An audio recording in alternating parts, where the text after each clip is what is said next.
পুলিশের কারণে মারা গেছে। আমার ভাই মরতো না। পুলিশের একটু গাফিলতি হয়েছে, গাফিলতির কারণে মারা গেছে। আমাকে মেরে ফেলছে, যে মারে এখানে মেরে ফেলছে। সিসিটিভি ফুটেজে দেখা যায় চট্টগ্রামের চাঁদগাঁও থানার হাজতে নিজের শার্ট গলায় পেঁচিয়ে আত্মহত্যার চেষ্টা করছেন এক আসামি। এর কিছু সময় পর হাজতে শৌচাগারের উপর থেকে উদ্ধার করা হয় ওই আসামির লাশ। গত ফেব্রুয়ারিতে এক ডাকাতির ঘটনার মামলায় মঙ্গলবার রাতে জুয়েলকে গ্রেফতার করে পুলিশ। তার মৃত্যুর খবরে কান্নায় ভেঙে পড়েন স্বজনরা। থানা হাজতে এমন মৃত্যু মানতে পারছেন না তারা।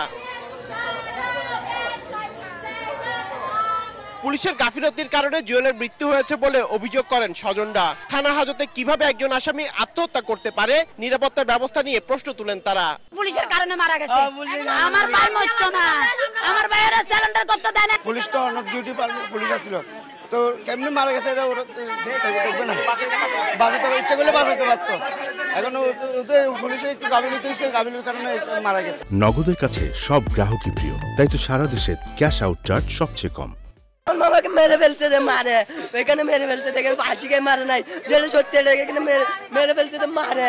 4-5 জন ডাকাইতে ধরে ছুরি দেখায় আমার বাইরে মাইরা গাড়িটা নিয়ে গেছে।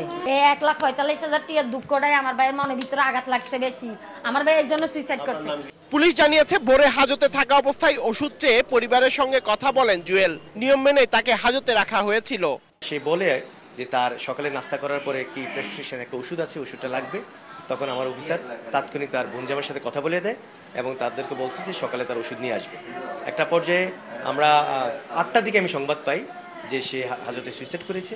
জুয়েলের বিরুদ্ধে নগরীর বিভিন্ন থানায় ছিনতাই, ডাকাতি সহ নানা অভিযোগে 6টি মামলা রয়েছে। পার্থপ্রতিম বিশ্বাস, সময় সংবাদ, চট্টগ্রাম।